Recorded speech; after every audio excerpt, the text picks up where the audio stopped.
Hey, it's Jordan here. Before we jump into the episode, just a quick word about the Monday Signal, the narrative campaign that's just started in full force today. We here at WIP 12 have been working on the campaign alongside the hosts of Lost Lieutenant, Metachemistry, and Rob Shepard, and we're all very excited to finally share it with you. We are now in the first week of the 4-week campaign with a new mission released each Tuesday on Infinity Geist, link in the description below, and we encourage you to follow along with the evolving story, play the weekly missions, and submit your results to help shape the overall narrative. This week we are going to a rave and raid the Rabu, where players are trying to grab some information from the friends of Ruby Monday.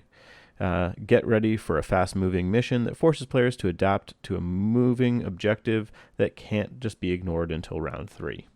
To encourage you to participate, CB will be raffling off one Operation Mazebreaker bundle per creator at the end of the campaign, so make sure to play and submit your game. You'll be hearing from us more about the campaign over the coming weeks, including an episode breaking down the mission that we contributed. But for now, enjoy our look at the new units of the Corregidor Jurisdictional Command.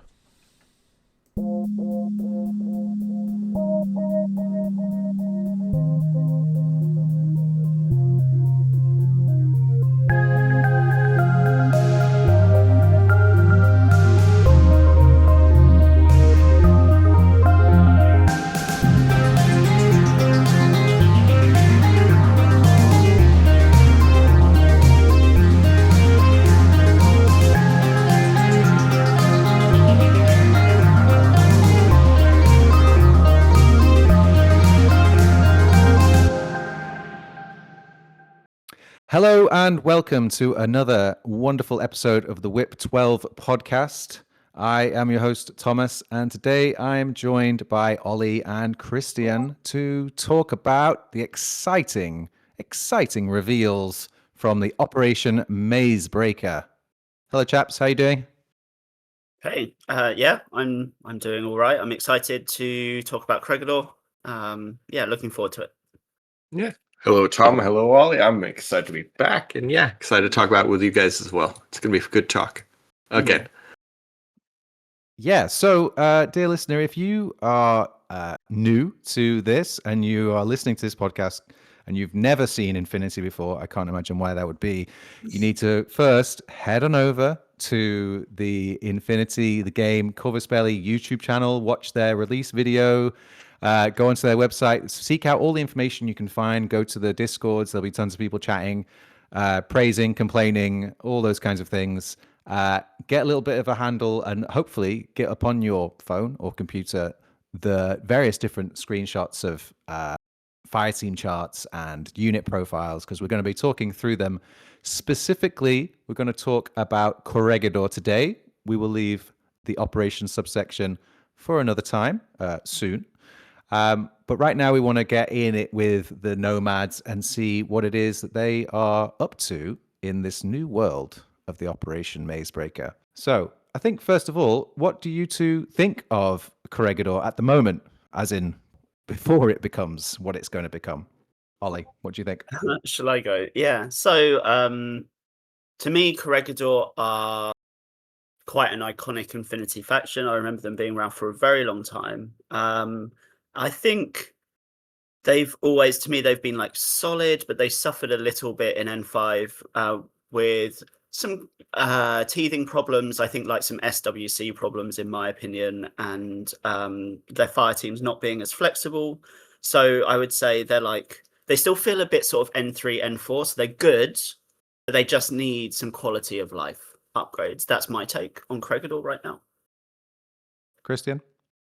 I think my take is that they have some really powerful units, like some really, really good tag options. They have some really good low-end units, like the Jaguars are really wonderful with their doggedness. They have Moran repeaters. They have they also have some really good hackers as well. Jazz and Valeria are really, really, really good hackers. And they also have McMurrough. So I think my main issue with them is that if you take them, they start to feel somewhat mono build and a little bit samey, since there aren't that many ways of building them, since you, of course, want to take their really powerful pieces, which are fun to play. And Yeah. I definitely see that one of their drawbacks is their fire team chart, where they used to be able to have keywords left and right, and everyone fire teams with everyone. And at the moment, it's kind of limited in that their main big Alguacile fire team doesn't have duo options or that many keywords. Yeah. That is what you call foreshadowing. Yeah, that's it. Yeah. Let's get into it then. For me, I agree with what you both said, but I think what is really interesting is what's obviously coming up.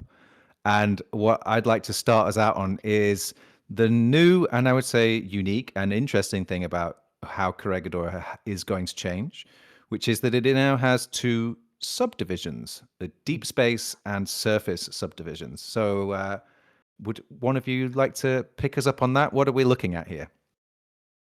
I don't mind doing that. Yeah. So for those who haven't seen the spoilers, Corregidor essentially is presenting two different army lists. You've got Corregidor Deep Space Division, and then you've got Corregidor Surface Division.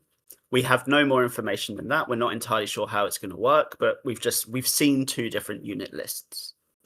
Corregidor Deep Space Division seems to be, from what I can see, very, very similar to the Corregidor we have now. So it's got the old favorites like your Wildcats, Tomcats, Hellcats, etc., Evaders, Brigaders, just very similar to how it is now. In terms of removals on that specific list, there's a removal of Ruby, Ruby Monday, Raven Eye, the Cyclone, and the Lunacod. So it's pretty similar to what we've got now. Moving on to Surface Division. This seems to be the faction that's got the new units. So we're seeing 5 new units in there. That's the Vigilante, the Territorial, Bearcats, Coyotes, and Shifters. And interestingly, on the Surface Division, I think most interestingly, there's a removal of the Tomcats, the Hellcats, the Sombras, the Evaders, the Gators. So some of the stuff that's in the other one, along with like Carlota, the Raven Eye again, the Cyclone again, and the Lunacod. So we're looking at 2 different army lists. One of them seems to have new units, one of them seems to have older units. And then across both, we've got a removal of Raven Eye, Cyclone, and Lunacod that's shared across both lists. And we should stress at this point, we don't entirely know how that's going to work in terms of the 2 sub-factions.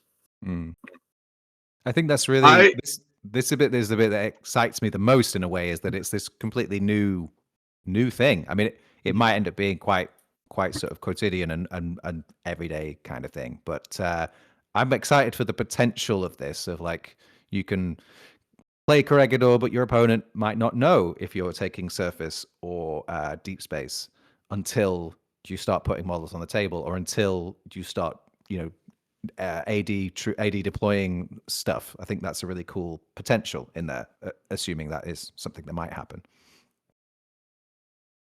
I see this as kind of also another way that Corvus Belli can dig themselves out of the holes that they created by bringing back some of the older sectorials, the Ariadne and Pan-Oceanian sectorials as well, so that they could, for example, say, we're going to be merging the French into Cosmo, or merging some of the old stuff that's outdated into the new stuff, and just have 2 different subsections of the same sectorial. It could work. That is an interesting idea. I think you'd get a lot of pushback having wanted to take them away, bring them back, and then say, "Oh, well, we're just gonna like just shove them into this other sectorial." I think it could like that, but I don't know if they'll go there. Yeah, I think it would first be around N6 that they would do it, right? But yeah, okay. I think they're thinking a couple years in advance. Would be my speculation. I don't have any inside details. Yeah, I mean, I think conceptually it's so interesting. Like, the fact the game has so many factions already, so many sectorials. Like, how can you add in new interesting ideas without just adding more and more and more sectorials? Well, you can do something like this, where you can divide one up and give it some extra different kind of options in different halves of the sectorial, which I think is a really interesting idea. Yeah, because in terms of actual new stuff in Corregidor, I think what we've seen is significant, but in terms of the number of new units, it's, what is it? Is it 5 or 6, something like that? So 5. So it's not like we're talking about sort of massive profile bloat and like 30 new units and 30 old units. It's nothing silly like that. So it is a good opportunity to introduce something new, keep something old, and mess around with that. And I'm excited because as someone that plays competitively and as a playtester and stuff, I like the idea that there are like different things that Corvus Belli can do to mess around with a faction. So I keep giving the example to people of like, yeah, maybe the units in one type of Corregidor are stronger, but the fire teams in the other type might be better. And that's an interesting choice for you as a player, as a list builder, to think, oh, what do I prioritize? Do I want to play surface or deep space? They'll probably have pros and cons to each, I would imagine, and that's cool. Yeah, absolutely, very much agree. So, yeah, I think in terms of downsides, like obviously there has been some chat around people being upset that they can't sort of have their cake and eat it in terms of like all of the new units together, all of the new fire teams, like everything in one place because it's split between the two. But I don't know, it's an interesting idea, and I guess before we've seen the whole faction, we're still not 100% sure what's going to happen. So it's tricky. Yeah, and I think you can. It's perhaps you could view it as unfortunate that Corregidor is like the test bed for this new concept, or you can say, well, this is the first of a new cool thing. You might find in a few years' time there are more factions like this, and that actually it was a really cool idea, and Corregidor is that first one that's really like launching a new kind of way to play the game. I think it's easy, of course, to get down, and we're not going to talk about OSS today, but they got a lot of stuff.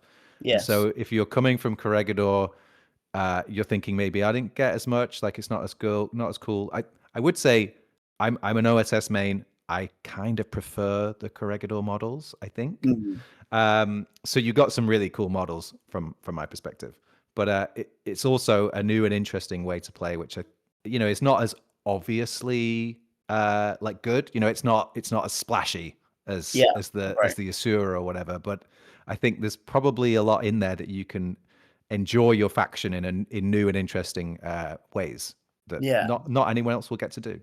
And we've been chatting and saying, this does open up some interesting possibilities. Like, do you have to go to the table and tell your opponent immediately which one you're playing? We don't know. But if you don't, that's kind of cool because they have different units between the two. So that's interesting.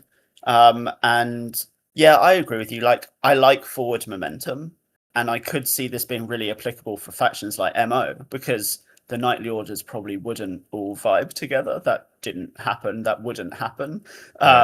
So I think, I don't know. I like interesting things, and this is an interesting direction. And one thing that I would also like to say is that if you're taking all of these deep space division stuff, like the Tomcats and the Hellcats, and Carlotta, if you're building like that, then it was very rare that you would, you were constrained of units not on the table, so you're not really taking that many bandits or McMurrah. You sometimes had to cut them from the lists if you wanted to go that way. So it's basically they're trying to cater to the two different kind of play styles that you want. Do you want to go the deep space way, or do you want to have kind of the way I see surfaces that's more of the midfield presence, a little bit more of a camo mind game with some more irregulars on the table like the bandits and McMurrah. That's how I see it. Yeah. And you still have a drop troop. It's just a Bearcat instead. Right. Different type of drop troop. And so the only other thing to really, I guess, discuss at this point is the fact that it does appear that both lists are missing the Cyclone, the Lunacod, and the Raven Eye. So there you go. Yeah. And they're both missing McMurrah, Wolfgang still. Yes, Wolfgang. Yeah. I poured one out for him already, so. Yeah. Poor Wolfgang. Yeah. Well, he gets to go with the cool kids over in Bakunin, so he's fine. He's fine. You're the sad one. He's having a great time. I painted him up. He's really beautiful. Yeah. But yeah. Okay. Yeah. I mean, that's what we're looking at right now. I think, it just seems like quite a fresh and exciting way of doing a sectorial, and I'm pretty excited. Yeah. Yeah, me I too. So the way that they did this as well, I'm kind of like taken back to when they did the Bakunin rework, where they kind of had the two different styles of Bakunin, and they just kind of meshed everything together. But it was clear that they were looking for two different play styles with the way that they set up the fire teams. And here they're just saying, okay, hey, we're going to have two different complete subsectorials, which makes sense to make sure that it doesn't get too overpowered, right? Yeah. Yeah, I mean, I've lost track of the amount of times I've heard people complaining about, and myself included, complaining about Bakunin and the fact that they just can field pretty much whatever they want. They've got a massive suite of options. Yeah. And, you know, hindsight's a great thing, but it would have been cool to see that this principle actually applied to Bakunin, or maybe they will do in the future, where you would have like the observance as one division, and then you'd have the rest as another division of the same sectorial. Stuff like that. I think, yeah, there's big potential, as you said, Ollie, with MO, and I'm sure with other subtractions as well, that we can think, yeah, it would actually be cool to divide these up. And then I think one thing I have heard of complaints about how there's a lot of overlap with units, like Mobile Brigada is in both of these divisions. But what that does allow is you can look at it as a drawback, or you can say, but when I deploy this on the table, maybe I do, or maybe I don't have to say which one it is. But if you don't have to say, then you can deploy units that are from both divisions and leave the other ones either reserved, or, you know, if it's a drop troop or whatever. And so your opponent will not know at all which division you've taken until you drop a Bearcat next to them, or until you drop a Hellcat or whatever it happens to be. Like, I think that is quite a fun way to play, to keep that sort of shell game, not just a unit shell game, but like a faction shell game almost. Yeah. That's a really fun idea. Is this camo token a vigilant, or is it a sombra, for example? Yeah. Yes. Yeah. Yeah, I hope they do it like that. That would be quite interesting. I hope they don't say that you have to tell your opponent immediately. But I don't know. I kind of like shell games in Infinity, so For me, it's like a big feature of the game. Like, there aren't many or any other games I am aware of that have that, like, really hidden information, stuff that's not on the table, stuff that your opponent is not allowed to know until you reveal it to them. I think it's such a cool idea. Yeah, it is a cool idea, and I'd like to see that keep going in new and interesting ways. Okay, well, let's move swiftly along, and we can look at the fire team chart. We only have a fire team chart for the surface division, so we don't know what the deep space is going to look like yet. But I think there's a lot to like in the surface division. I know, well, earlier foreshadowing, Kristian, you were saying the fire teams need to be better, and I would contend that they are much better. What do you think? Yeah. So automatically, the fact that the Corregidor fire team gets the duo option improves it drastically. So that is a big win just in its own. And the fact that now you can just look through and see that there's keyword after keyword. So Mobile Brigadas have the Corregidor keyword, Territorials have the Corregidor keyword, Coyotes have the Corregidor keyword, Lobos have the Corregidor keyword, and Bomber Droids have it. So everything is keyword, and also some wild cards like the Dactaris and Lupa Balboa keep their Corregidor keyword. So you can have a Mobile Brigada duoed with a Dactari, and that will get the +1 special dice, which is kind of what you're going for with the keywords. That's just an amazing thing to have. And yeah, it's just a lot more flexible, and it goes back to the original way, or how Corregidor fire teams were set up when I started playing, in that everyone could play with everyone else and get the bonuses. So it's a big win already. I like it conceptually as well, because there was always the sort of law reason why Corregidor has like so few lieutenant options and previously had no chain of command options and stuff like that, was that they're too unruly, right? They don't follow rules very well, they don't follow orders very well, and that was kind of like it's just a drawback, really. But what what this is doing for me is kind of flipping that on its head. It's like, yeah, they don't follow like leaders because they're all leaders. They're all together as a group together. You know, they're in the union together, so they all respect each other. They all like follow each other around, and they're happy to give and receive orders from each other, and that kind of is reflected in that notion that they all, well, most of them have these Corregidor keywords, so you're getting the mechanical benefit of like of not being they're like super disciplined, but like that they're super tight and they're really good, and they're not just work together, but they're friends and they know each other really well, and they live on the same spaceship and all that kind of stuff. So I think I really like that from that perspective as well. Yeah, I think. Oh, sorry, I was just going to quickly say, yeah, just to tag onto that, like the introduction of a near global keyword for many of the units is a really nice sort of camaraderie feel, and I think that's quite Nomad's. Yeah, absolutely. Yeah, you said that in a lot fewer words than I did. You said it much better. Yeah, yes, shows that camaraderie. I do like that the Wildcats didn't get the keyword just because they're too wild and crazy. So nobody wants to be their battle buddy except other Wildcats. Yeah. But that does open up the option of having Wildcat duos and still getting the special dice if you wanted to go that way, and maybe throwing something else in that if you in your to get the Harry. Yes. Yeah. And my expectation that we will see different fireteam charts for the other division, the Deep Space division as well. So I'm hoping anyway that CB use this opportunity to maybe Wildcats are better in Deep Space. I don't know, essentially. That would be cool. I think that's. I mean, it's very much fitting for the faction again. And what I like so much about this Corregidor, we've already talked about it, is the way that it kind of leans into an interesting new identity and leans more into the fantasy of what they're about, where where they're from, where they live, where they're good at operating.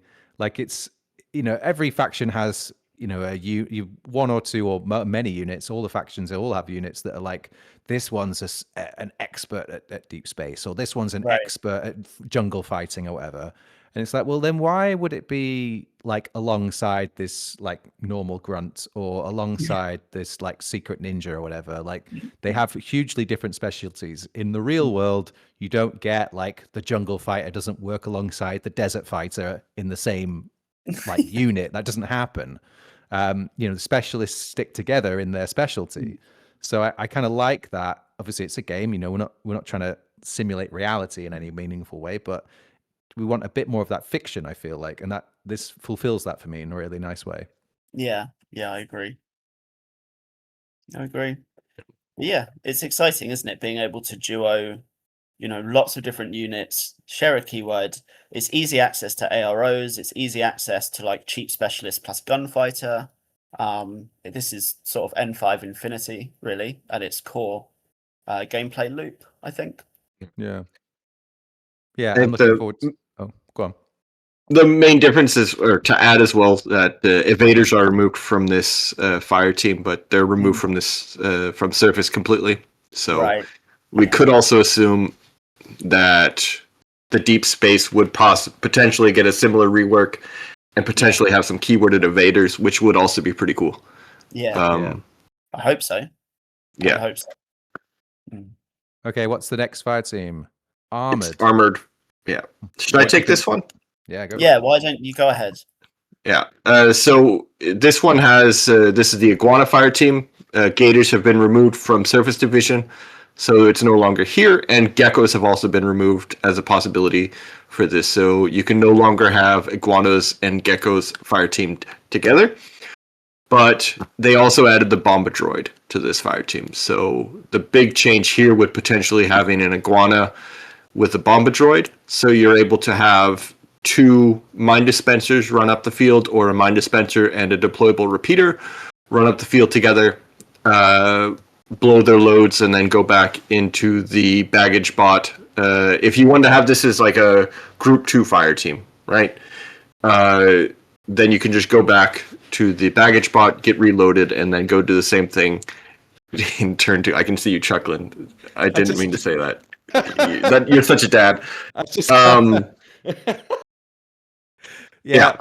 They should both go up the field and lay their mines carefully. Double shot it. Yeah. Double. Yeah. All right. Let's just move on. But yeah, so I see that as an option, and that could be a way of using a duo for some benefit. Yeah. I mean, we'll get onto the Bamba droids later, but I feel like an Iguana Bamba droid combo is got a lot of potential. They seem to support each other really well. The Bamba droid is super cool, and I feel like we'll see that on the field probably a decent amount. Yeah. We'll talk about wildcards in a minute as well, because I think that meaningfully changes like all of the fire teams, but we'll come on to that in a bit. Yeah, true that. All right, next up, correctional fire teams. Yeah. What do So we I think think to these? the change here, I think, is just that the Jaguar now has the correctional keyword. I think that's the big change. It just means it's like much easier to mix and match your Lobos, Diablos, and Jaguars, whereas before, I believe it was like just Lobos and Diablos that had the keyword and Jaguars didn't. Yeah. And nice. Basically now as well, you can have a Lobo with a Senor Massacre. Or since Senor Massacre also has the correctional keyword, or Oh, cool, yeah. Or a Jaguar as the base of the fire team, and I think that is pretty cool. It's nice to be able to like easily up power Jaguars, because I think they're really interesting, great profiles. Before, if you wanted, sorry, I'm just flicking through army at the same time, but before, if you wanted that like plus SD on the Panzerfaust, like you had to take 2 Jaguars, right? And now you don't. So that's cool. Yeah. Big fan of cheap AOs. Yeah, absolutely. Yeah, I mean, I like the idea of something like as well, like a Lobo specialist operative, assuming the Lobo doesn't change, but like with the Breaker combi, heavy right stopper, disco baller, and then with Senor Massacre. It's just like a really tight little group, like really good at like blocking. You know, they've got all kinds of Viz control, great in CC, great like that sort of close quarters fighting, and can push a button as well. Very cool. Yeah, that's nice. That is nice.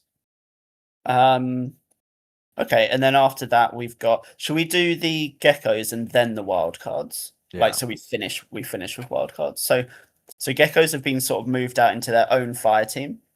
The gecko fire team has to include at least 1 gecko.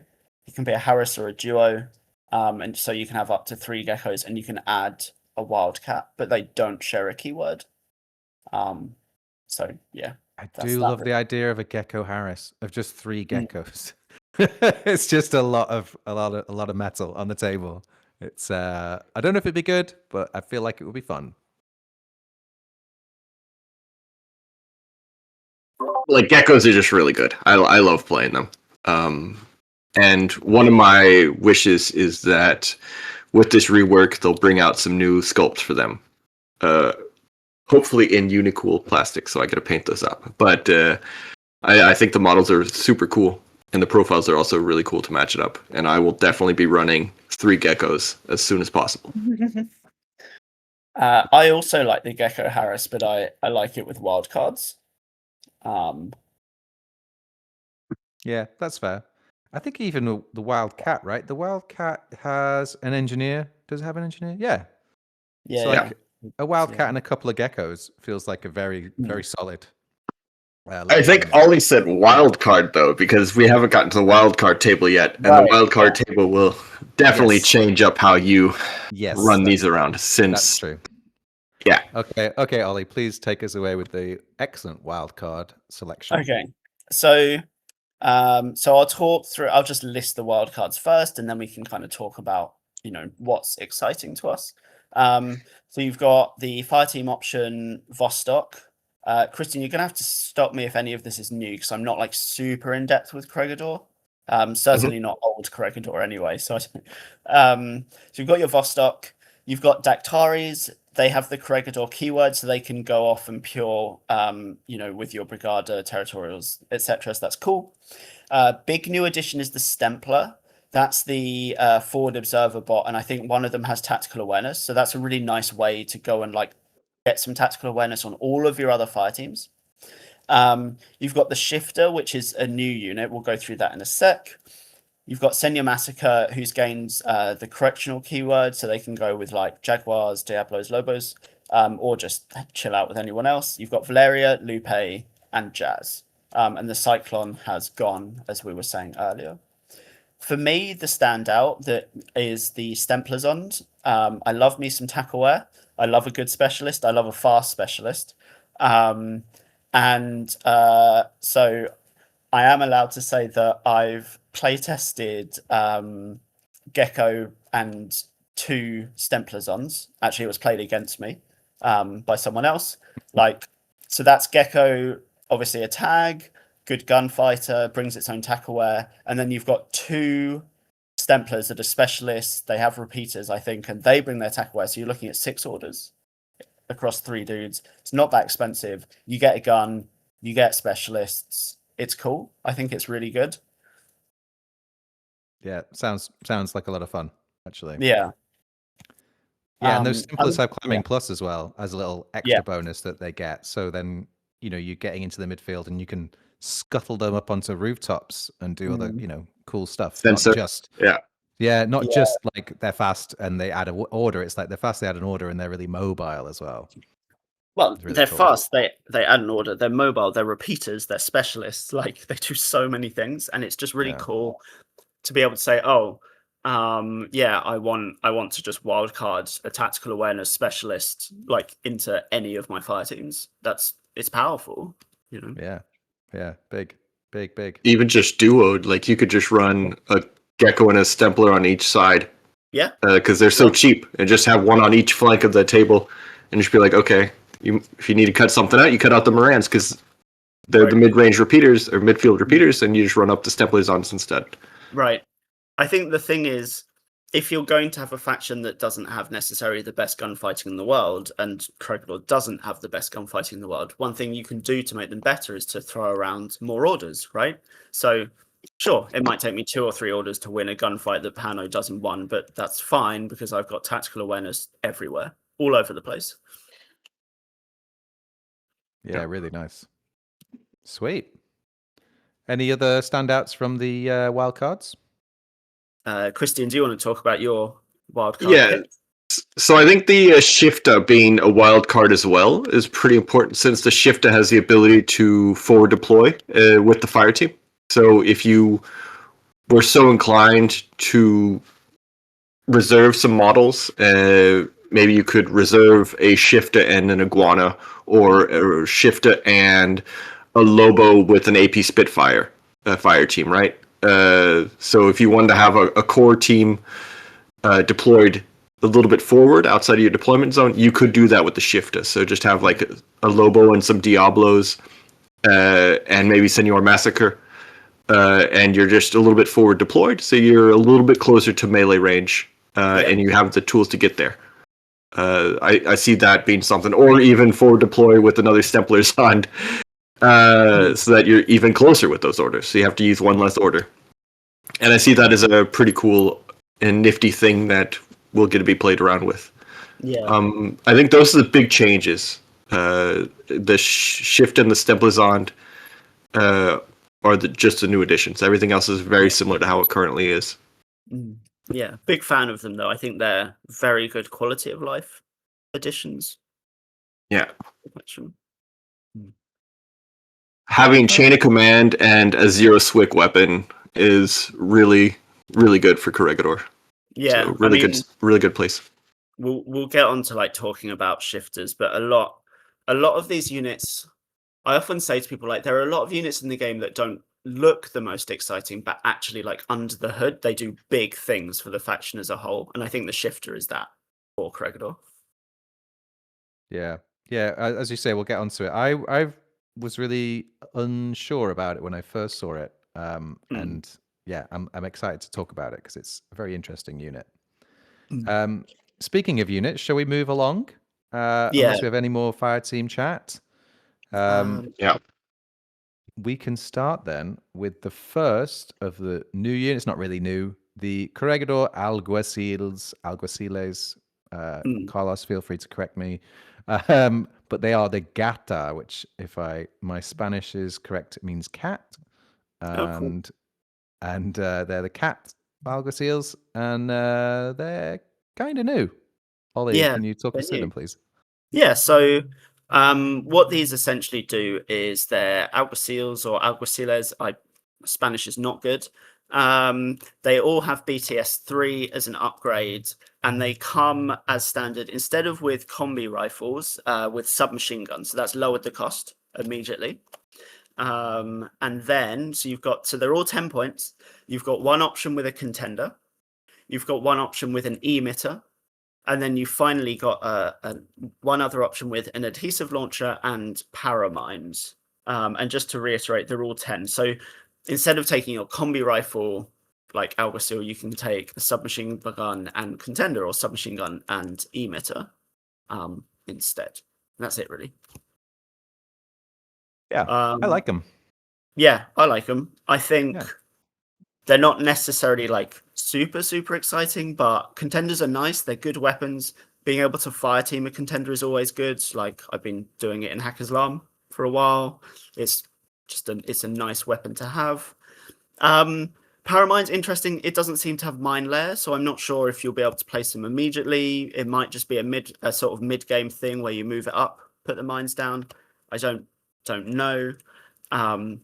But finally, in terms of the emitter, my vision of Nomads is their shooting might not be the best, but they're sort of quite cheaty. They're quite scrappy. So I like to see them have EM. I think that's quite a Nomads thing. And like being able to take an emitter on a 10-point line troop that has a good keyword and fire teams with stuff is like just solid. It's really solid. And a contender. Like, I think that's two good mid-range options. Just hanging out, no swick on a 10-point guy. Like, that's pretty cool. That fills in very well to the scrappiness of Corregidor that I love. Like, nobody wants to take a save from T2. That's cool. No. BS11 isn't a lot, but like a burst 3 emitter is. Like lots of things just don't like that. So I think these profiles aren't, maybe they're not like as cool as the Fennec, but they feel Nomadsy. They do Nomads things, and that's interesting to me. You know. Yeah, I like the Paramine one. Is my personal favorite. I really like an adhesive launcher. I like, again, that's your point about them being a bit cheaty.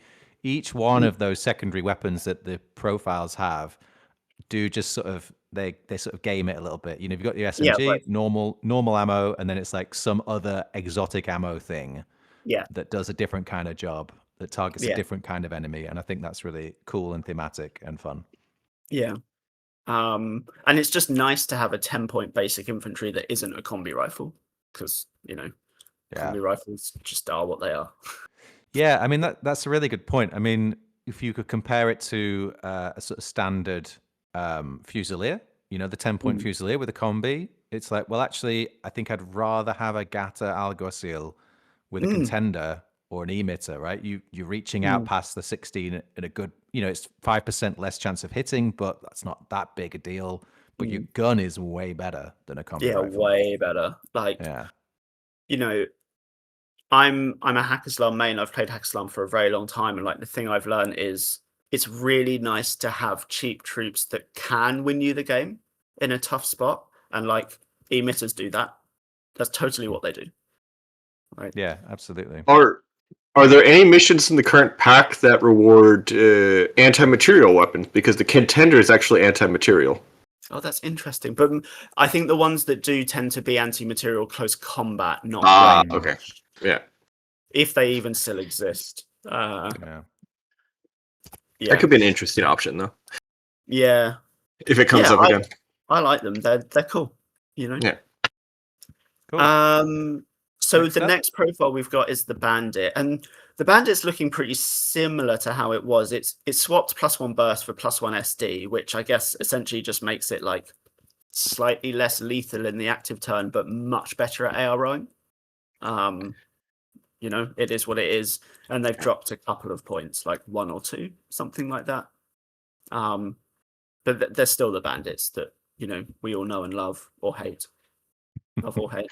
I really like them. I was really impressed. I always liked the idea of them in N4, and when they got their sort of glow up in N5, I was like, yeah, cool. I'm glad this unit is good. Yeah. And yeah, I think they're just a little bit better now. I like +1 SD. It's still new. It's still a new fresh rule in my mind.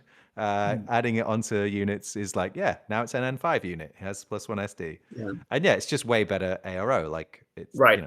100% better. And when you're AROing with an adhesive launcher rifle, that's a real problem for a lot of things. Yeah. It's a very Nomad's thing as well, isn't it? Like a +1 SD adhesive launcher rifle. It's the cheaty thing again. Yeah. And they also dropped 2 to 1 points, or 1 to 2 points per profile because of the moving from 1B to +1 SD. So pretty nifty. Nice. Yeah. Yeah. All right. That's moving swiftly along to what we were just talking about before, the shifter insertion group. And I want to take this one, and you two can maybe like come in and correct me, because I was so confused about this unit. It's obviously completely new, and it has just a really interesting collection of skills I can't quite pass in my mind as to what do I want this to do for me specifically. So it's a spec train troop, so it's not like doing that many classified objectives. It's like not outrageously powered in terms of shooting or armor. It's 1 Vita BS12. Yeah. 1 arm BTS3. It's not got any extra stuff like that. And then the skills, we're looking at sensor triangulated fire. So it's like a sensor bot. Like a sensor bot. Strategic deployment, 4 inches, which is a nice skill, but sometimes I find it's a little bit like, is it that useful? I think sometimes it's really useful and sometimes not so much. But anyway, you get that on all of them. Dodge +3, so it's dodging on a 13, which is quite nice. It's a specialist, so it's doing specialisty things. Stealth, but it's not hackable. But stealth is still useful. And terrain total, which is whatever it is. And then you've got like a chain of command profile, 2 mine layers and a paramedic, and they all have different kinds of weapon loadouts. Again, like a bit of a grab bag of stuff. You've got like light shotgun +1 burst on your chain of command with an E-Marat and a flash pulse and a disco baller and a breaker pistol. So it's like, what am I shooting at? This is like very close range, but it's not very tough, so I'm not sure about that. And then you've got these mine layers, which have got EM mines, which are pretty good. One of them's got a thunderbolt +1 burst. So you're like, that sounds cool. It's kind of gunfighter-y. I guess triangulated fire and a thunderbolt is pretty good. Yeah, and then thunderbolt paramedic, if you're linked. Yeah, and then you've got the paramedic, which also has a thunderbolt +1 burst, and then a medikit, and that's it. So, can you sell me on this? What am I doing with this unit? I don't know what to do with it. Oli, do you want to go first, and then I can? Sure. So my take is they feel to me to be similar to the like forward observer repeater remotes that all factions have, just because of the fact that it's a specialist that has triangulated fire and it has sensor. But it has BS12, so it shoots a little bit better. And then I think all of them add a lot of utility to whatever you decide to fire team them with. So they're all specialists. Chain of command is something that Nomads hasn't had, as far as I'm aware, up till now. So that's a brand new thing. The utility of the chain of command profile obviously is chain of command, but also disco. So that's really helpful. It might not be your main gunfighter. It only has a shotgun. I get that. But, it's putting down a lot of vision control. It's chain of command. It's a specialist, etc. The mine layer with the EM mines, again, a little bit of defense, but only an SMG, so maybe not a gunfighter. So you've got those two like really kind of utility focused ones. And then you've got the final 2 profiles that have the Thunderbolt, which give you like a little bit of gunfighting because it's Thunderbolt +1 burst. Again, if you link it, that's a roll of dice. But again, they're all specialists. You've got mine layer with EM mines, which is really good. Or you've got a paramedic, or you've got chain of command with disco. I think it's not like a main primary troop, but you add it to anything and it makes everything it goes with better, I think. If that makes any sense. Maybe I've just rambled. No, I get that. Yeah, I can see that. What do you think, Kristian? I think it's a really good addition to if you can fit it, you kind of want to take one since it has mine layer, so you can use the mines which are forward deployed, potentially 4 inches to further enhance that tar pit, the midfield presence with mines that Corregidor does very well, in my opinion. So it further enhances that playstyle. You also have a zero swick weapon, which Corregidor was kind of wanting, with the Thunderbolt, and the Paramedic. It kind of, you could duo it with anyone that you want to have further up the field. So if you wanted to take any of the NCO profiles to just kind of start a little bit forward and advanced and just duoed with this one, you could do that as well. And yeah, the mines are a good thing to have. The Paramedic is also decent. And I like the fact that it has sensor. I'm curious of how sensor and stealth will play in together. Because you can walk through potentially repeaters, your enemy repeater net, or potentially going from behind. And yeah, just bypass some stuff. I like that. Yeah. And I agree that Disco Ball, it will be a good addition to the chain of command profile. So that will be really neat. I think Nomads, particularly Corregidor, or it's actually very in fashion for many factions right now, is to play a kind of soft defense where you put down repeaters and mines and stuff, and like the shifter just does that totally. So you've got your Morans, they come down with the repeaters and the koalas. Add a shifter in there, you've got another EM mine or something like that, for example. It plays very Corregidor-y, if that's an adjective. Yeah. Okay. I think you've both sold me on it. I quite like. I definitely like a forward deployed mine. Like, that's unambiguously good. Like, stick it just outside your deployment zone.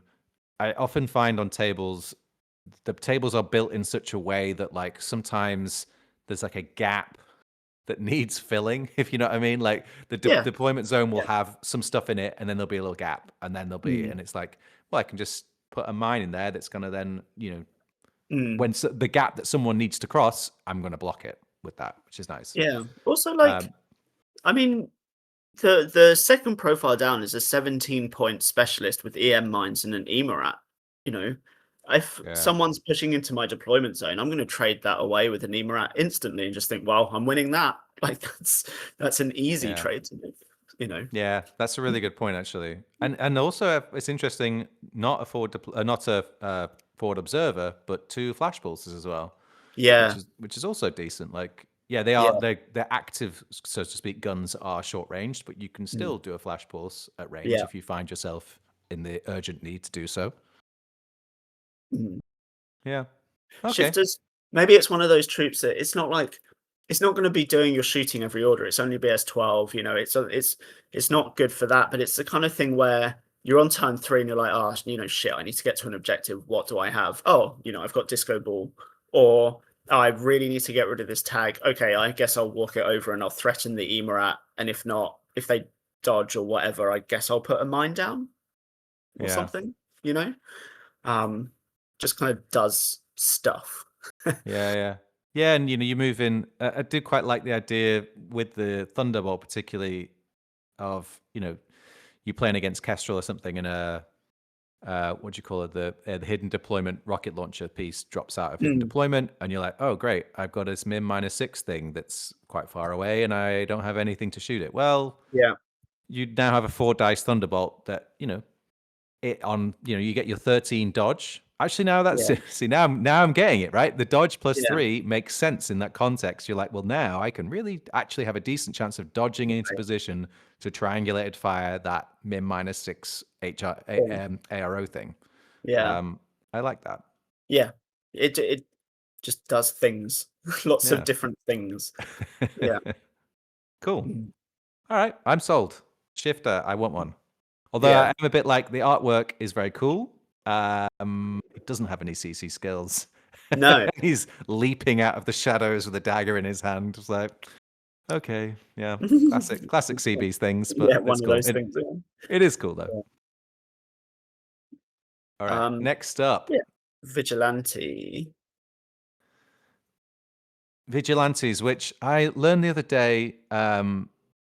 Of course, in the English-speaking world, a vigilante is somebody who is like a how would you describe a vigilante? They're like Batman, right? It's like somebody who goes out and off their own back fights crime, hurts Yeah. people, breaks the law while trying to like uphold the law, kind of thing. It has an ambiguous meaning. I was informed the other day, of course, in Spanish, it means something different. It Okay. means somebody who watches. Interesting. And that more other way of meaning like being vigilant, which then makes Right. sense when the rest of their name is Tactical Support and Surveillance Special Group. Right. And they have these big masks with loads of lenses on. Like their job is not to be like crazy vigilante, it's to be someone watching carefully. That Which then makes makes more sense with the profile, which we'll get into. So vigilantes are essentially your, I guess, just sort of basic like skirmisher type unit, right? They've got the camouflage, they've got mimetism, surprise attack, all standard stuff. The interesting thing is they're BS12 instead of 11, so it's kind of closer to like a Fajan or something, up slightly up guns. They're also armor 3, which is kind of interesting because they're like hard to hit because of mimetism and they've got decent armor. The big thing here for Nomads is counterintelligence. Again, my working knowledge of Nomads is mediocre, but I don't think they've had counterintelligence up till now. That's a big plus. And then you've got stealth and terrain. And the other downside is instead of infiltration, you've got forward deployment +8, which I often find functionally kind of is infiltration, but mileage may vary, depends on the board. In terms of profiles, we start off with a hacking device with sensor, submachine gun, and cyber mines. You've got a killer hacker, which has multi-rifle flamethrower. You've got a mine layer spec ops with AP mines. You've got another specialist operative with multi-rifle flamethrower and an armed turret, which is kind of cool. That one's quite expensive though, it's 29. And then finally, you've got a forward observer with a boarding shotgun. And an emitter, so a lot of EM going around like in the faction at the moment. I mean, it's a forward deploying specialist that has some interesting loadouts. That's my take. It's a bread and butter profile. You're probably going to take one in a lot of lists, I would think. Yeah, I see it as kind of a the next iteration of a Sombra. It has a lot of the same skills and profile similarities to the Sombra, except Sombra has no wound in cap and pays for that. So it's kind of as a budget midfield operative that you can have camoed up. So it just plays into Corregidor's game of being the midfield tar pit, especially with that specialist operative mine layer profile. You throw out 2 camo tokens to play the shell game, which I think is a cool option to have if you want to do it that way. And so you don't know if the camo token has counterintelligence or, is that a mine or is that a bandit? What is this camo token in the midfield, right?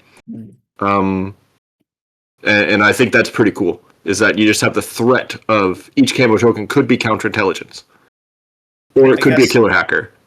So I guess with the bandit, the thing is, like, you probably roll to put it near the deployment zone, and like I probably wouldn't with the vigilante, because the bandit has the reroll, doesn't it? Yeah. But if you wanted to put a bandit in the midfield, right? If you knew what your opponent was doing and you were like, okay, I don't want to reroll and over-infiltrate this bandit, you could put them to try and make it look like it was a vigilante. Yeah, that's true. If you were going first, right? Yeah. And I just like the fact that it's a potential hacker, a potential killer hacker, or just a multi-rifle with a flamethrower or an armed turret. Like, you have some pretty cool options with it. Yeah. Flamethrowers are really nice to have, like, with forward deployment as well. It's solid. Yeah. I think like a multi-rifle in the midfield, like from turn 1, is like not nothing. Like that's a considerable weapon when you're near the halfway line. Move once, probably in good range, drop an AP. It's nice. Yeah. It's a nice thing to have. Yeah, BS12 mimetism in a template. It's good. Yeah, it's just Do we know- very solid. Oh, go on. Do we know of any other midfield operatives with armed turrets? I actually don't know. Don't think so. And think almost Because if engineers. Yeah. Because if someone was going up into the midfield to censor all your camo tokens and mines, you could, as an ARO, if you know that you're going to get censored at like an 18-19, you could drop an armed turret as an ARO, couldn't you?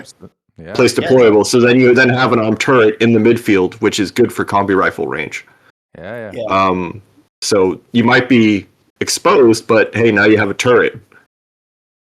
For me, this one in the same way that the shifter I didn't really get the shifter at first. For me, the vigilante feels like, in some ways, quite a key piece. It might just be I like the weird and wonderful, interesting stuff, but like one, counterintelligence, which is just a skill you've never had before in the faction, and just adds that extra bit of efficiency in the first round. But I think things like the hacker with a burst 3 flash pulse. It's just like, well, I want that. I want to use that. I want to try that out. That's fun. The arm turret, as we mentioned, I think, again, because it has that great thing of it's a zone of control deployment. So you're near the halfway line. You move once, chuck it nearly onto the deployment line of your opponent, if that's something you want to do. Like, it just has a huge amount of flexibility. And then, of course, Rob Shepard's favorite, a burst 3 boarding shotgun in the midfield.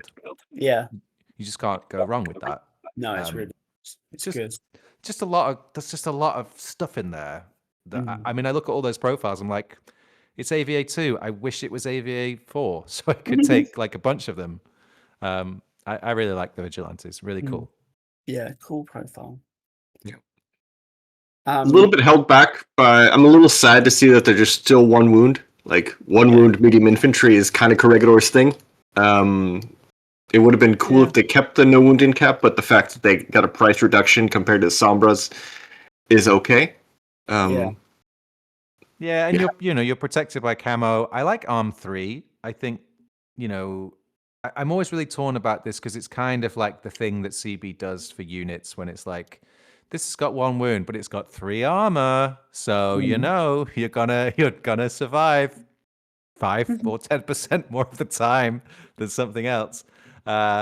Which is like, I don't know. I kind of like the fiction of it, of like, it's just a normal dude with some armor on. It's not powered armor, but it does something, and it's an appreciable amount of the time it will save your unit from a hit. Like, it's hard to kind of quantify it because you don't know the times when you fail, right, or the times you succeed. Like once the die is cast, the thing has happened. You can't go, oh well, on a different occasion I would have saved, but 3 arm versus 0 or 1 is an appreciable difference, and it will save you like an appreciable amount of the time.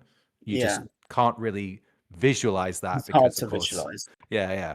But I like it. I think it's fine. I'm willing to take that trade. I think for me, higher armor on camouflage like MIM models is good because like the opponent's going to go through all that trouble of discovering you or whatever. Then they're going to shoot you. They might not have MSV, so they'll miss like a couple of their shots, and then you're armor 6 in cover. Like it gives you like a couple of layers of annoyance to deal with. And lots of people obviously love doing like, I'm going to declare Discover as my first short skill. You're probably going to die. Like maybe it's an MSV piece. All right, I'll just put a turret out. Good luck. That's another order or 2. Yeah. So and I still get arm 6 against your save against what your hit, whatever your hits are. Exactly. Yeah. It's just annoying, and that's very Nomads. Just be annoying. Be frustrating. That's like the Nomad tagline. Nomads, be annoying. Just be annoying. Be a scrappy player. Go for the objective, and that's I think is really cool. And that they have the midfield specialist operatives on a lot of these profiles, so they play scrappy, go for the objective. Right. They're weak. They're 1 wound medium infantry, but they have they're able to just play the objective if they need to. Yes. Yeah. Yeah, Cool. and stop you playing the objective with like all Yeah. of the morans, the mons, the koalas, all of that stuff. Yeah. Territorial's the next one. I love the territorial. I have found the territorial for me, like I've loved playing with it. Like Corregidor players go out, buy this box, enjoy the territorial. If it's in it, I'm not actually too sure what's in the box, to be honest with you, but I love this profile. So just to quickly explain, it's a 1 wound infantry, but it's BS 13. It has marksmanship, and a couple of other skills. So it's like pseudo BS 16 against a lot of stuff. You've got And also, I think notable shock and crit immune. Yes, So sorry. So shock immune, crit immune. So it is only 1 Vita, but you're gonna live a lot of the time. Yeah, you absolutely. go unconscious and not die straight out. It makes it a lot more reliable in your turn, especially because the Dactari is a wild card, I think, in this like version of Corregidor. So you can walk around with it. If you lose a face-to-face, you probably just go unconscious. You're all right. But yeah, I love it. It comes, so the big ones for me, you got an AP Red Fury, which is expensive in Swick. It's 1.5, but 30 points, I think that's fine for what it does. You've also got a 0 Swick tactical awareness AP marksman rifle. That's quite interesting. I like that. It brings orders. It's a 0 SWC gun. It shoots on like basically 16s. I think it's cool. And then you can take them as like lieutenants and stuff as well. I really like the territorial. I will be playing with it a lot. Yeah, looks very cool. It's that type of unit which I think Corregidor, maybe even Nomads overall, has really lacked, which is the lieutenant unit that you can sort of fire team in a canned unit. You can send out, kill some stuff, push some buttons. Like it's not super fast, but it's relatively tough. It hits really easily, hits pretty hard. Tactical awareness, it just has all that stuff that you want on a unit, that you can be like, it's uncomplicatedly good, and yeah, go out and use it and enjoy it, and it will do work for you. So going back to the discussion about the tactical awareness being in fire teams, and the fact that we got the Stemplers able to be wild cards, so you can wild card a Stemplers with the territorial to get that extra tactical awareness and just throw it everywhere. Or you could potentially also have a Vostok fire team with 2 territorials. One could be an engineer profile, the other could be an AP marksman profile, or what have you, and just have those orders to just go up the field and just fire shot that Vostok, give it some extra movement. And if it goes down, then you have an engineer there to repair it. Yeah. So I see that as a potentially good way of doing that, of playing with them. Yeah. It has the Corregidor keywords as well. So you could do like territorial, Stempler plus Dactari. That's really good. Like you're bringing a lot of specialists there. You've got a decent gun. You've got tactical awareness. Like that's cool. That's a nice little 3-person team. Yeah, I do like, there's not a lot or any perhaps 6-2 movement that I've seen, certainly not yet through the ones we've looked at, which feels like a bit of a downer. But when you're looking at those fire teams and looking at the extra tactical awareness and other, like, NCO and all those kind of things, like actually you could potentially have a lot of orders to play with. So yeah, you're only doing 4/4, but you've actually got 2 or 3 extra orders to get yourself where you want to go over and above your regular orders. So it's kind of will even out in that respect. Yeah. And normally an active lieutenant, particularly an active lieutenant with 1 wound, would be bad, but we've just seen the shifter with chain of command, right? Yeah. So even more orders if you want them. Yeah. And what I do like, because just briefly go back to the shifter, is and we'll maybe get onto OSS next time, is that having comparatively having a chain of command which does actually a lot of things and offers a lot of utility beyond just its chain of command piece. Chain of command can often feel like a bit of a tax, like, oh, I've got this really big piece, I need chain of command because if I lose it, unfortunately, that's going to be bad. So I have to spend another 20 odd points to back myself up. So this LT, Mega LT, I've got actually in real terms costs more than that. Whereas this is like, yeah, I still want to take that shifter anyway. Even Yes. if I'm taking the territorial, I want the shifter. And so, yeah, chain of command, throw that in. Yeah, fine. Yeah. And it also gives me disco baller and everything else. So the Yeah. synergy there is very good. I love an opportunistic lieutenant, a profile that's like, I was going to take this anyway. I can just make it my lieutenant and it doesn't cost me anything. Yeah. Yeah, absolutely. Mm. Yeah, that's an exciting profile. Very cool. I like them a lot. I think they're really, really good. And Corregidor has maybe lacked a bit of oomph, like a bit of pushing power, but you know, BS13 marksmanship with AP, it's gonna do the job for you. Yeah, 5 dice as well, probably. Yeah. Very nice. Yeah. I really like that AP marksman with tackware and X visor. I think that's a really good profile as well. If you just need like a budget gunfighter piece. Yeah. I don't know how Swick constrained this faction will be, but that is just really welcome. That weapon. Yeah. Historically, Corregidor's paid, I think, is it 1 Swick for the Alguacil lieutenant? I think it's 1 Swick. Yeah, it is. And Just outrageous. Sorry, yeah, it's just outrageous. right. So bad. So Corregidor players are obsessed with like low Swick guns, right?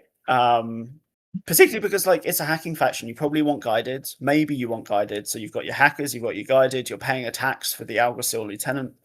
You've got some great tags that you want to take a tag as well. Right, exactly. So, okay, well, here's a marksman rifle that you can link that has AP, that has tactical awareness, and costs 0 Swick. There you go. Yeah. Yeah, banging. Love it. All right. Next up is interesting, isn't it? Yeah. Sorry, you go ahead, Ollie. You can take this one because it's really interesting. Well, I mean, look, you've probably all got from chats that I'm in love with the Coyote. I think it's another amazing profile. And then, yeah, the Bamba droids and the Bamba bots are just a little bit of spice on top. I'll do the Coyote and maybe someone else can do the other two. But so the Coyote, new unit, BS13 armor 2, 1 wound. Every single profile has BS attack plus 1 SD. So they're immediately every profile is like pretty good at AROing. You're a forward observer on all of them, so you're a specialist. You've got a weird new skill, which I'm excited about, which is dodge plus 3 arm. So when you dodge, you go up to arm 5. You've got MSV1 and terrain. So immediately to me, when I first looked at this profile, I thought, yeah, ARO piece, right? You've got MSV, you dodge and get extra armor. You've got plus 1 SD if you want to shoot, so that's really cool. And then I'm just zooming in to look at the profile a bit closer.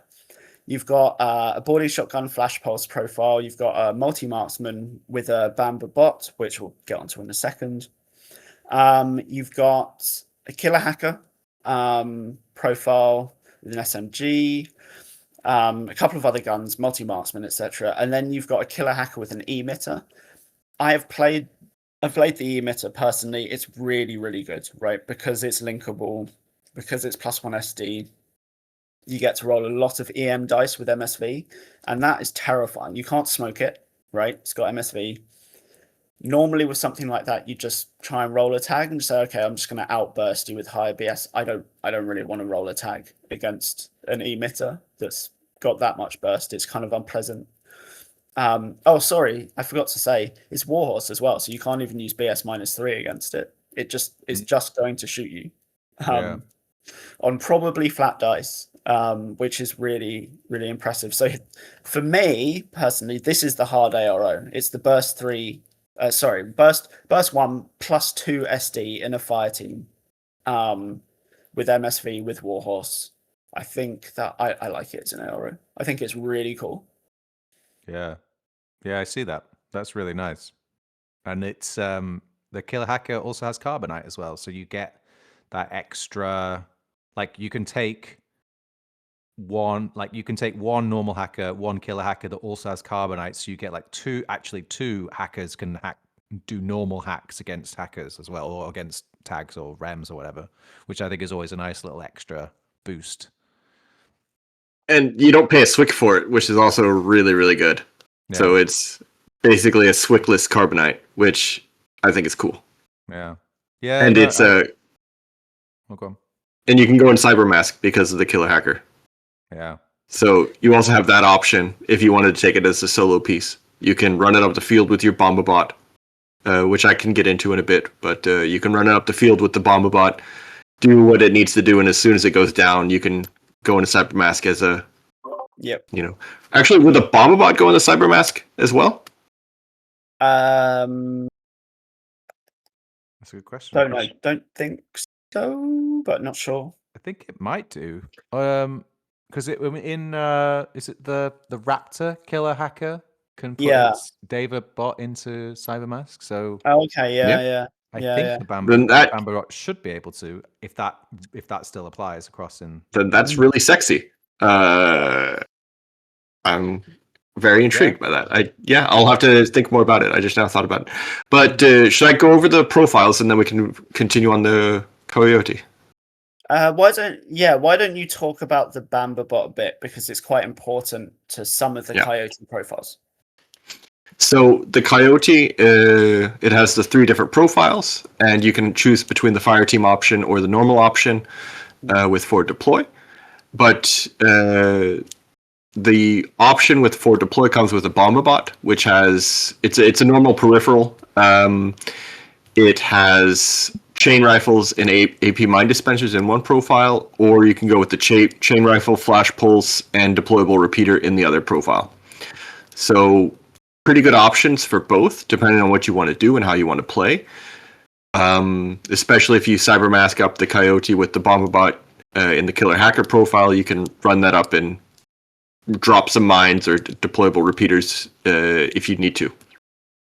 Yeah. And the Coyote also has another profile attached to it called the Bombadroid. And for each Coyote you have in your army, you're able to then take one Bombadroid. And the Bombadroid has a similar profile to Dakini's. But the cool part about it is that it also has an AP mine dispenser attached to it, and AP marksman and a Thunderbolt option, as well as 360 visor. So pretty cool options as well. And the Bombadroid is also on the fire team's chart. So that's a very flexible piece right there, especially if you want to put marksmanship on it. You have another potential source of a cheap Zero Swick gun. The AP marksman rifle and Thunderbolt are pretty good. Like, they're not the best guns, but for Zero Swick you have those options, especially if you have a marksmanship bot with, BS11. Not the best, but if you don't get a penalty for cover, then you're hitting on 14s potentially. Yeah. So the Bambabot comes attached to the Coyote, and the Bombadroid is like its own separate thing. It generates orders, but you can only take one if you have a Coyote, basically. Yes. But you could, in theory.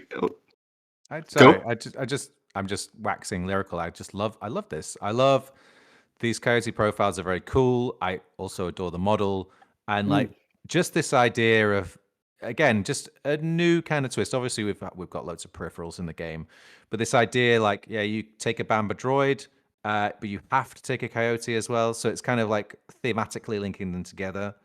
And I don't know. I just really like that idea that you can, in the end, you've got this one human who's got 2 different robots attached to them. One which is attached directly, and another one which is not.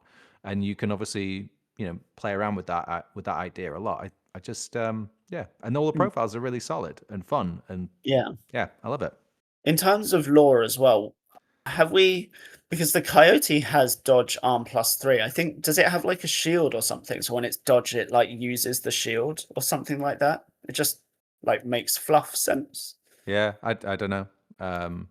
No idea, but it does look cool. I like the sort of half poncho and the beret with a mask.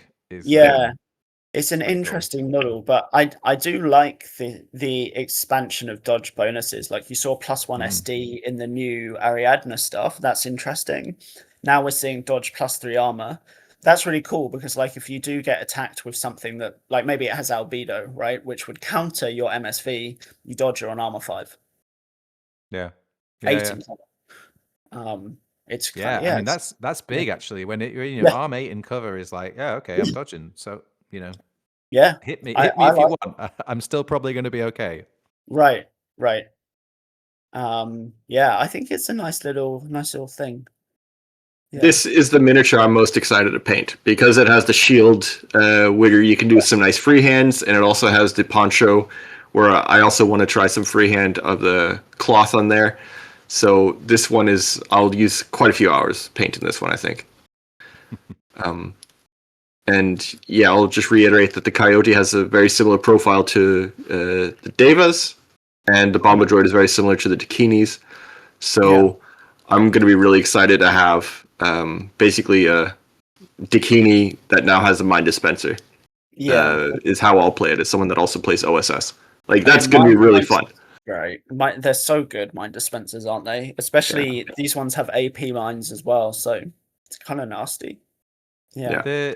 The level of like deployable just garbage that Corregidor is going to be throwing out is kind of gross.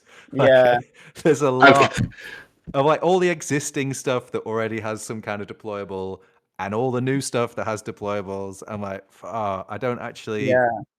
Everyone's raving about OSS being like, look at these amazing profiles. I'm like, but how is my OSS guy going to get to kill anything when it has to walk through half a dozen mines of various types to get there? It's like, ooh, I don't want to face it.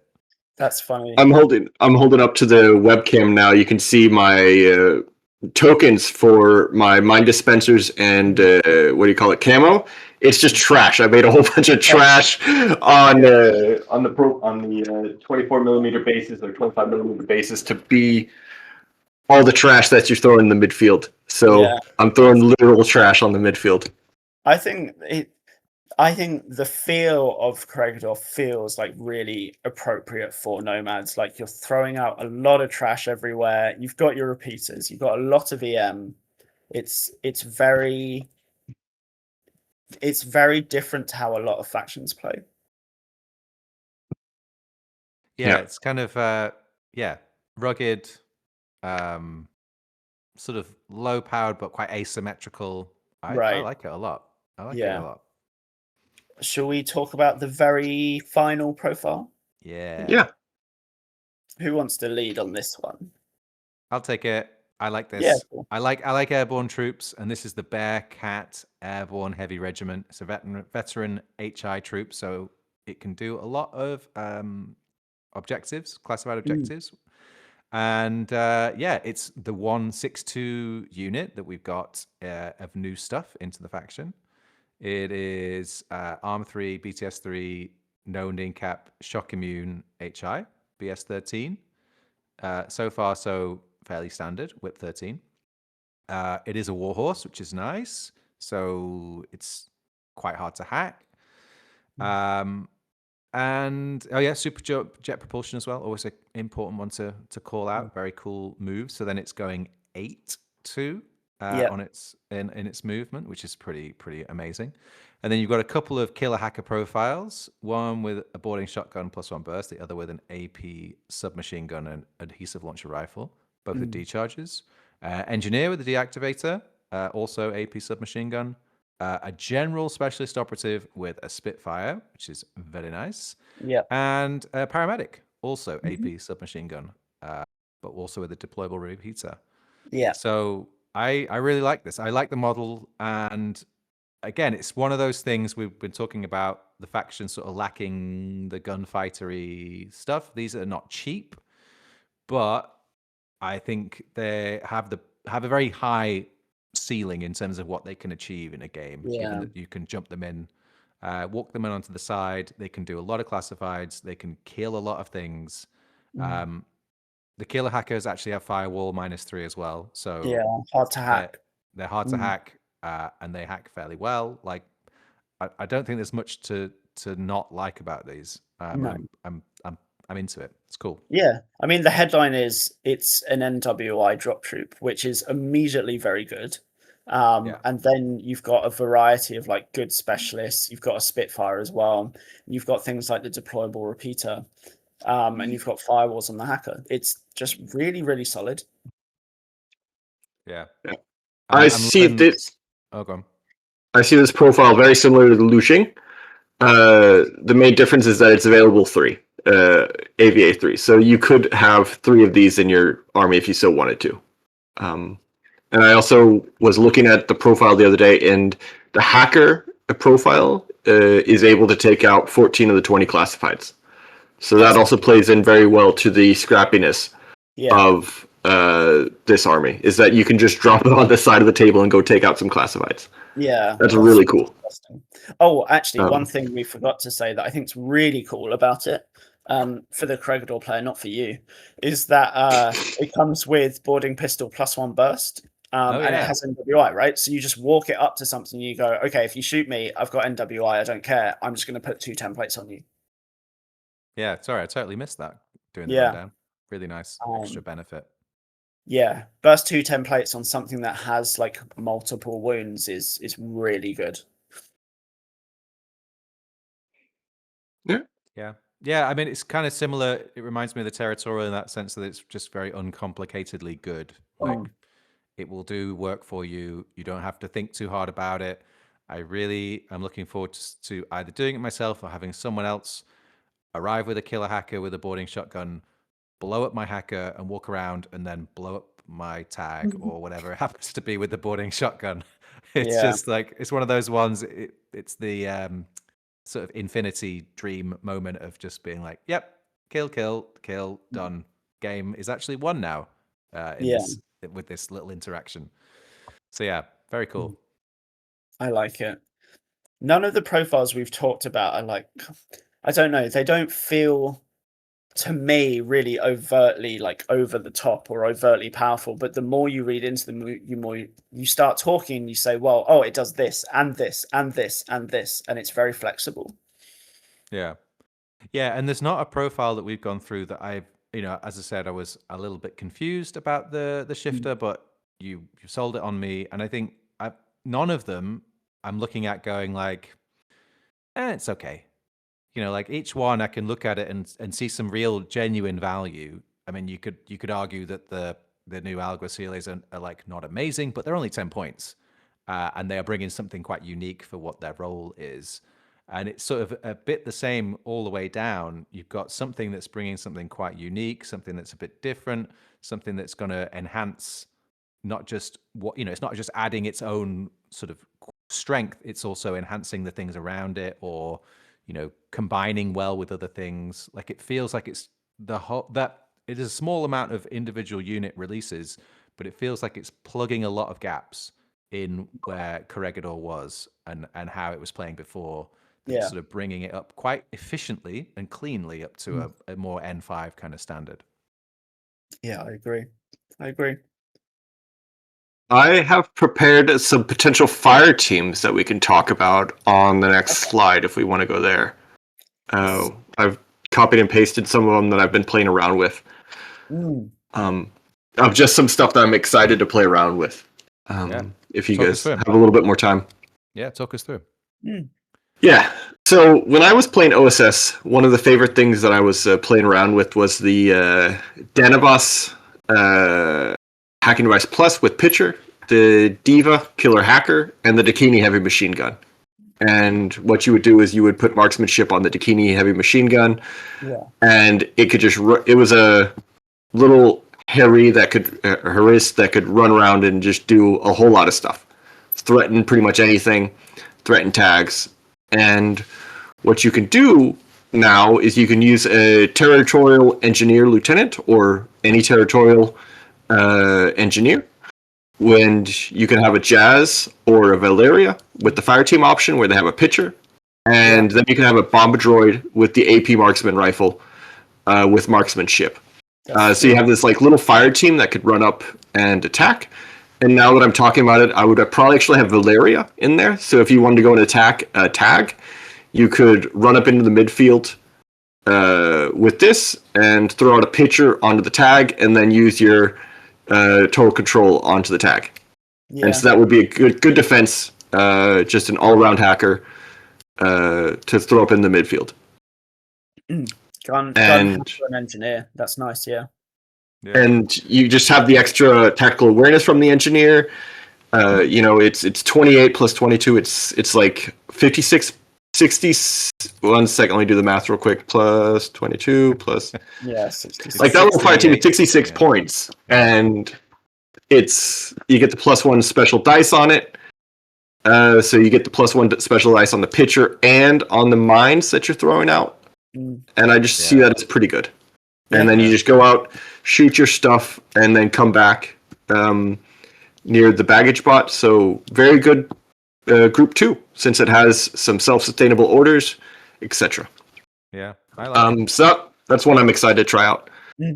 And then going down, we also have the Gecko with the 2 stemplers on.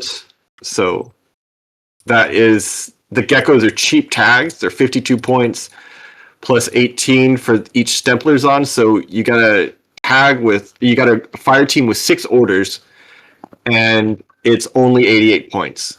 And so you're basically just able to run up with that Gecko. You're able to take care of any mines that could potentially tar pit the Gecko, and you're just fast and you can go anywhere.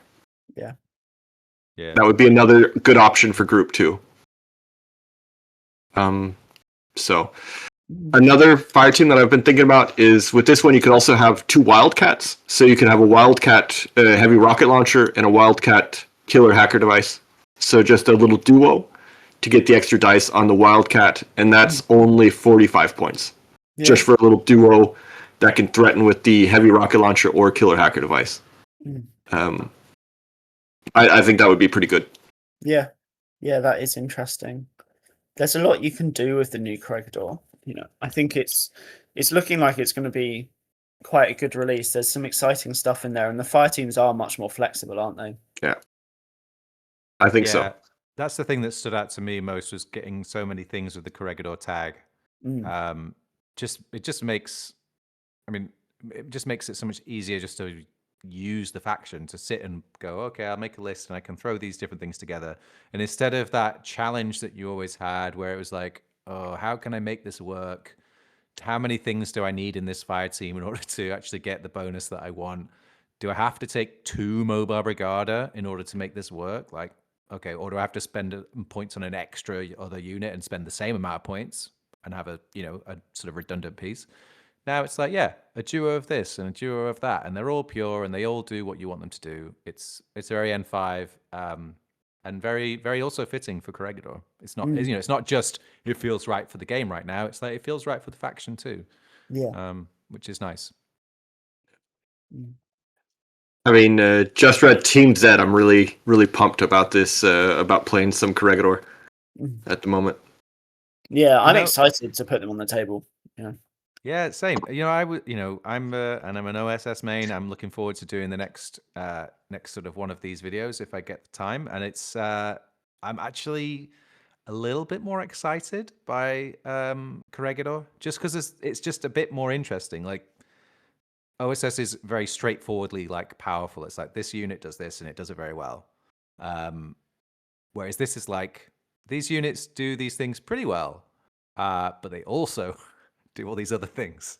And I'm a bit of a sucker for like a little bit more of a generalist thing. I know it's not like competitively popular to be that way, but it is also way more, to my money, way more interesting way to play. To be like, okay, my gunfighter is not as good as yours, but she has a friend along with her who is going to make your life really difficult. Without shooting you at all. I'm just going to surround you with mines and repeaters, and then invite you to try and take me on. I think the toolbox play style is quite exciting, isn't it? You've got a lot of possibilities. You can think carefully about your orders and how you spend them.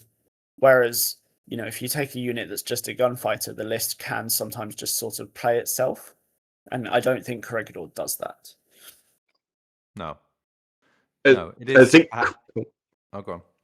I think Corregidor is nice in that every unit is a potential threat, and that's what I like about it, is that they can play the attritional game pretty decently, or the trading game somewhat decently. They're not the best at it, but they're also not the worst at trading upwards. And we also only have a glimpse. We don't know all the profiles yet, so we don't know what else is changing, if some of the remotes are changing. So I'm really excited about it. They don't feel too powerful. They don't feel as cracked as OSS, but it feels like it's going to be fun to play at least. Yeah, I think it'll be fun. I'm really looking forward to it. Sweet. Are we done? Have we talked everything we want to talk about? I think we're done. I think, yeah, I've said everything I have to say. Superb. All right. Well, in that case, all that remains is to say thank you, dear listener, for tuning in. We will be back with another episode looking at OSS and all of the cool stuff that we've been hinting at, which you're probably aware of by now, but we'll go through it and pick out some of the gems and talk about some of the interesting stuff and speculate on some of the mysterious stuff. But all there is to remain for me is to say thank you very much. And for my guests, what do you want to say? Have any final thoughts? Oh, just thanks for tuning in. It's been a good podcast. I'm excited, and yeah. Thanks for tuning in. It's been nice being back.